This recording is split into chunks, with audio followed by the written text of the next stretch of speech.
এখন শুরু হবে কুলের আচার বানানো। তার জন্যে কুলটাকে চটকে নেওয়া হচ্ছে।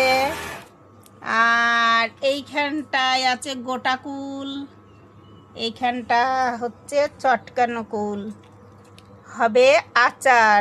তা কুলটা চটকানো হয়ে গেছে, এবার নুন হলুদ মাখিয়ে রোদে দেওয়া হয়েছে।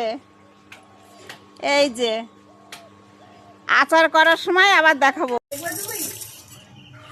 কুলের আচার বানানোর জন্যে দেওয়া হলো কড়াইতে মেথি, না এটা হলো ধনে আর শুকনো লঙ্কা। এবার যাবে মৌরি, মৌরি না দিলে আচার অসম্পূর্ণ একদম। এবার মৌরি দিয়ে ধনে দিয়ে আর শুকনো লঙ্কা দিয়ে ভাজা হচ্ছে। এবার যাবে মেথি। এই মশলাগুলো না দিলে আচারের কোনো স্বাদ আসবে না, বুঝেছো বন্ধুরা? দিয়ে ভালো করে নাড়াচাড়া হয়ে গেলে দেখতে পাচ্ছ চুটুর পুটুর করে ফুটছে। গন্ধটাও কিন্তু ভালো বেরিয়ে গেছে, পুড়ে গেলে হবে না।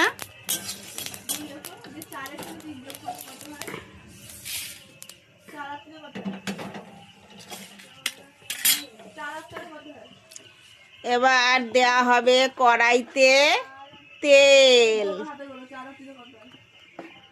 দেওয়া হচ্ছে ফোড়ন, তেজপাতা, শুকনো লঙ্কা।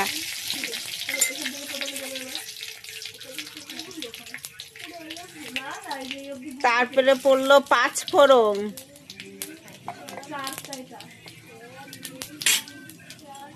একটু নাড়াচাড়া করে নিয়ে দিতে হবে কুল কুল কুল কুল কুল। এই চলে আসলো কুল, চলে যাবে কড়াইতে। ওয়াও, জাস্ট ফাটাফাটি।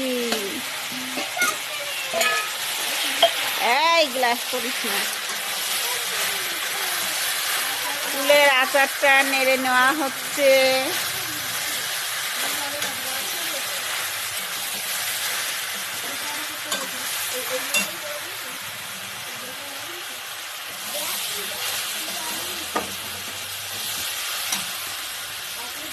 তা দেখো গুড়টা আর দেওয়া দেখায়নি, দেখতেই পাচ্ছ স্পেশালিস্ট আচার তৈরি হয়ে গেল। আর এখানে ওই ভাজা মশলাগুলো গুঁড়ো করে নেওয়া হয়েছে।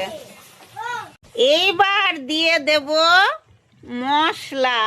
ওয়াও, আমার তো দেখেই জিভে জল। বন্ধুরা তোমরা কে কে খাবে কুলের আচার?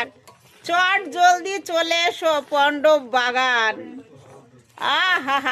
আরে কি কুলের আচার গো বন্ধুরা, আর দেরি করো না, কুলের আচার খেতে চলে এসো ঝটপট।